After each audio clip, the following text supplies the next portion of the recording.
In this video, we will show you how to replace your front lower control arm on this two-wheel drive Ford Ranger.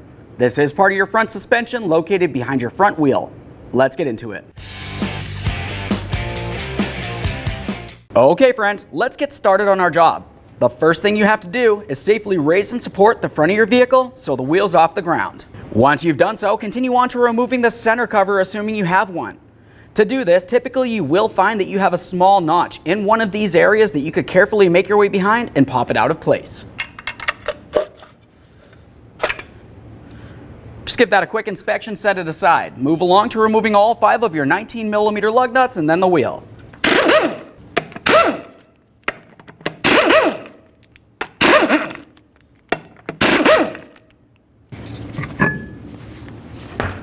Let's apply support underneath this area.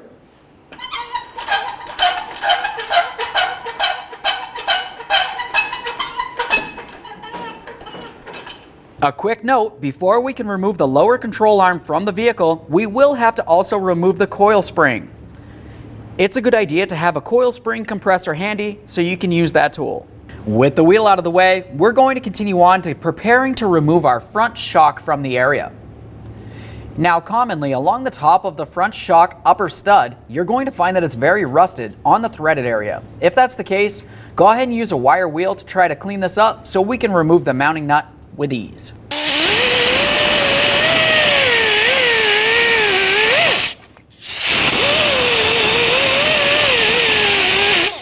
Once you have that area cleaned and lubricated, we'll continue on with holding the shaft area just along the top. You could use a 1/4-inch wrench in this area. Typically 1/4-inch wrenches are fairly short overall, so it won't give you very much leverage. I'll be using some locking pliers. As for the nut, we'll be using a 15mm.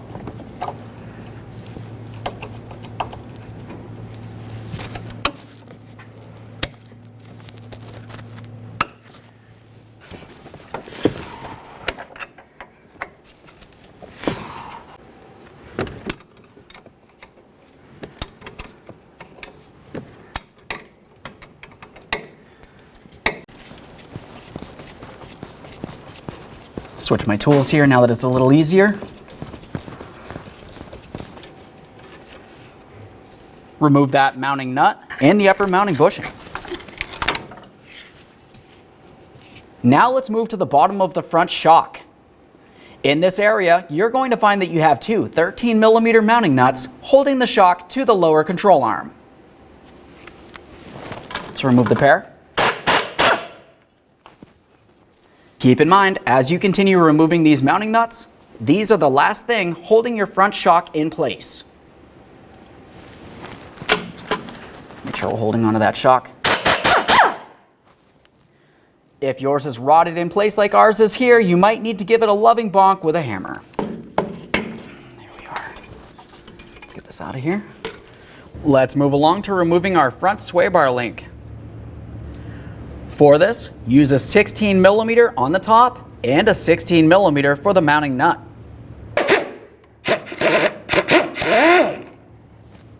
Now that we have the nut off of there, the next thing we'll do is continue on to removing the washer and the rubber bushing. You may have to just pry these out of place.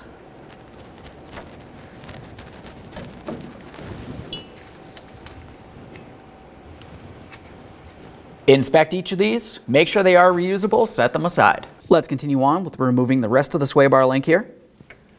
Now for this, we're going to take hold up along the top. As you start lifting it up, you will see that each one of these pieces will come apart. We'll just go ahead and take those apart and set them aside. Start pulling this apart. We'll have a bushing, washer, sleeve. Continue on. You're going to find that you have another washer and another bushing. And at this point, we'll just take hold of that sway bar link and pull it up and out of the sway bar itself. Continue on to cleaning and inspecting each of these pieces and set them aside for now. At this point, let's continue on to compressing our coil spring. This is where you're going to need to have your coil spring compression tool. We'll be taking this area with the hooks up along the top here. Now, as you can see, looking at one above the other, they are a different height. When I bring this up against the coil spring in the center there, I'm going to have the higher hook up on the higher portion of the coil spring and the lower one down on the lower portion there. Let's insert this tool up as high as possible.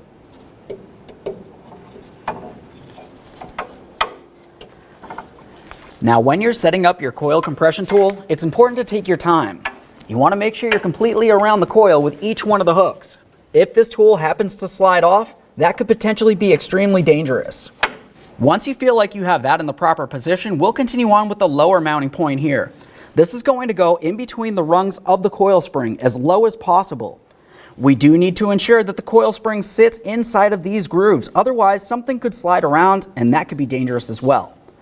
Down along the bottom of this is where those washers that are on that tool are going to sit, and the shaft will make its way through here. Never in any of this area along here. That also is dangerous.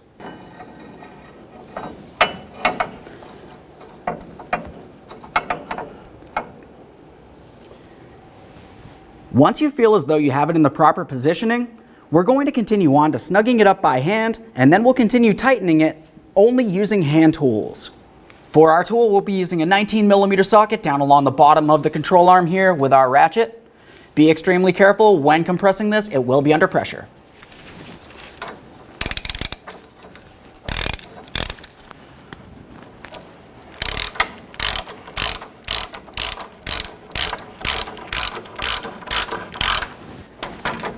Before I go too far, I'm just going to confirm that everything's seated properly. This is not a race.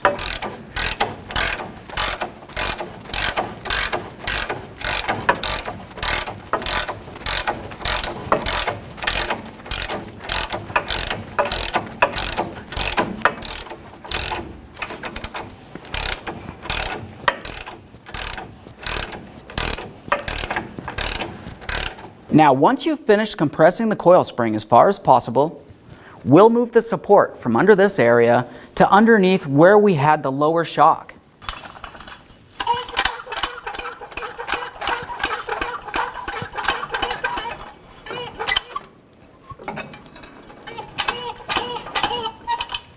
While holding upward pressure on this, let's continue at the lower ball joint nut. This nut is typically locked in place with a cotter pin of some sort. Remove the cotter pin and remove your ball joint nut. If your cotter pin doesn't want to come out of there, you can just go ahead and break off what you can remove and then just continue on with removing the nut. We're replacing the ball joint stud anyways. Use a 24mm for this mounting nut. Continue on applying as much upward pressure as you can in this area without shifting the vehicle too much. Once you've done so, we'll continue on with trying to separate the ball joint from the lower aspect of the knuckle here. This can commonly be done with either a pickle fork through this area, or you could just cause vibration with a hammer or even an air hammer.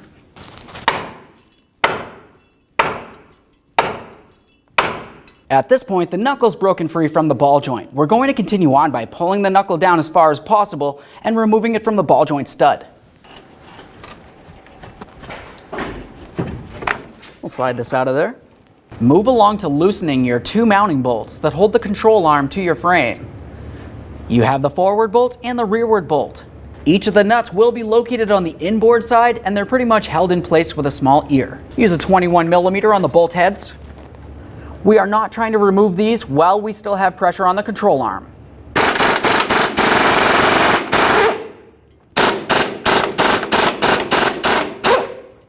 We have to start lowering down the control arm. While bringing this down, you want to pay attention to that steering knuckle. Go ahead and press that out of the way. While everything's coming down though, we do also need to pay attention to the coil spring and our tool up inside this area.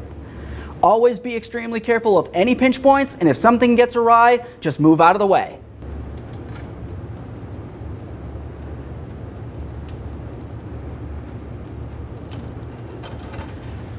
Let's pay attention to that coil spring now.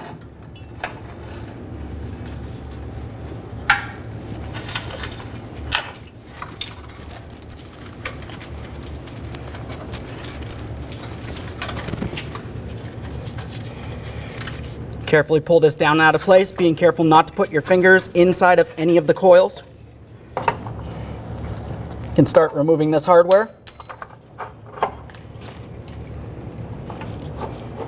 Keep in mind these control arms are considerably heavy.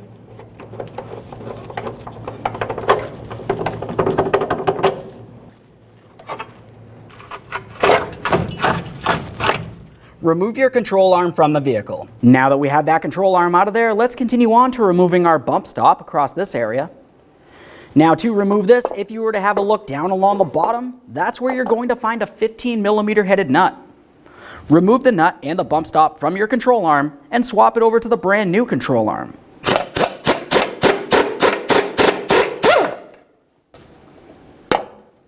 We'll just give it a quick inspection, make sure that it is still reusable, and now we can swap this over. Let's get this in place.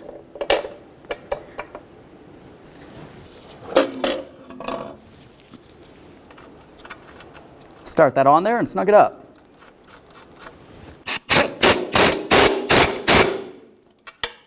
Double check to make sure it's secure. Let's get this over to the vehicle. Over at the vehicle, the next thing that we need to do is clean and inspect all of our mounting points.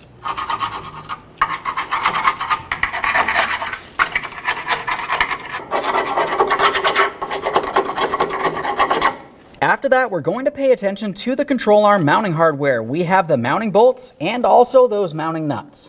All right, let's get ready to install our brand new lower control arm. We'll take this and put it in position.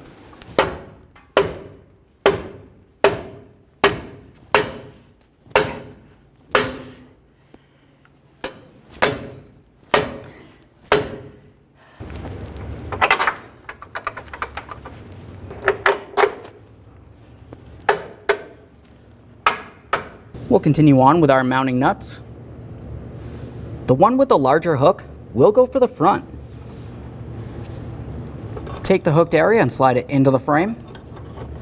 Align it with your mounting bolt and then start in that mounting bolt. We are not going to tighten either of these bolts at this point.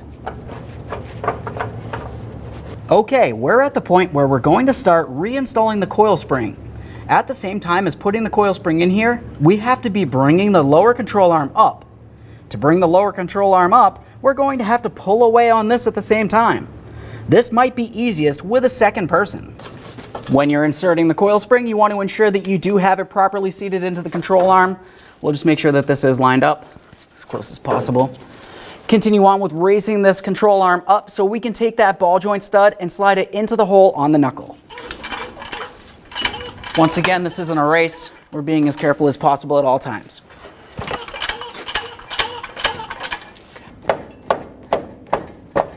Continue on with your brand new ball joint nut. We'll use an 1 1/16 socket to tighten this nut and then torque it to 98 foot-pounds. Now looking at this nut, you will see that you have several slots that make their way all the way around. The ball joint stud has a hole that makes its way all the way through. We need to align one of those slots with the hole. If for some reason it's not aligned, continue tightening this nut until the very next slot is. I've got this lined up. I'll continue on with the cotter pin. Slide it straight on through. On the far side, we'll just peen that over. Let's put support under the area. Continue raising this into the original ride height position. Make your way to your two 21mm headed mounting bolts that hold the control arm to the frame. Now we'll snug those up and torque each of them to 148 foot-pounds.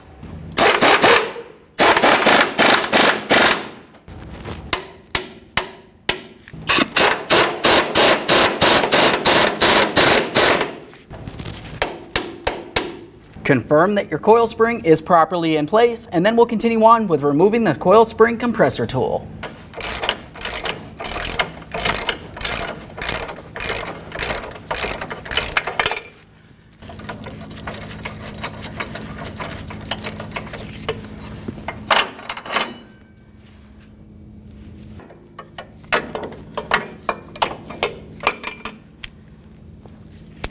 Let's install our front shock. Carefully take this and put it in position along the bottom of the control arm. We'll bring it straight up and through that coil spring and up through the strut tower on the frame itself. Down along the bottom here, you do want to pay attention to those lower mounting studs. We'll be aligning this. If you find that it doesn't seem like it wants to line up properly, just go ahead and spin it around. Once it does fit flush, continue on with your two mounting nuts. Go ahead and start them on and snug them up. Now we can torque each of those to 18 foot-pounds.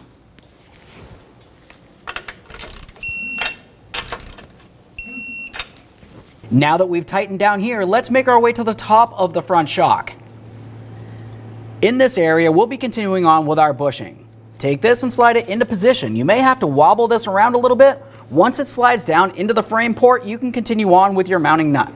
We'll start that on, snug it up, and torque it to 35 foot-pounds. If that shaft's turning on you, just use your 1/4 inch on the top.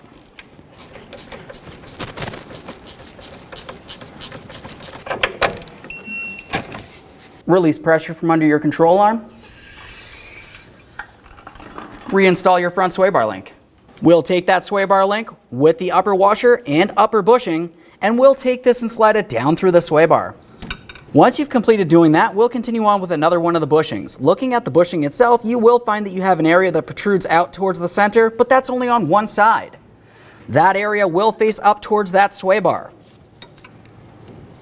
Continue on with a washer. You want to have the concave area facing towards that bushing. After that, you want your spacer rod. And now we'll have a washer. We're going to have that with the concave part facing down where the bushing would be, which would be just below it. Continue on holding pressure on that. We'll be using a bushing. This time we want to make sure that we have that small area that protrudes out facing downward. At this point, we can take this and swing it right over the top of that control arm, align the sway bar link with the mounting hole, and now we'll continue down along the bottom of the control arm.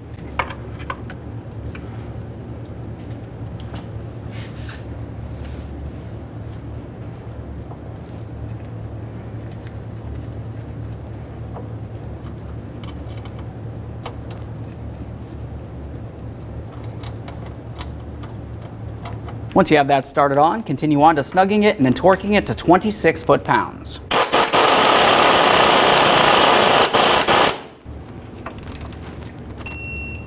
There we are. At this point, you just want to double check everything. Once you've completed that, reinstall your wheel.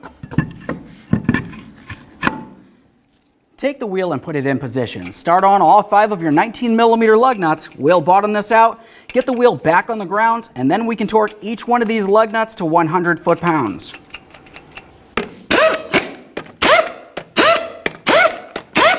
With the wheel safely on the ground, we'll torque these in a crisscross manner.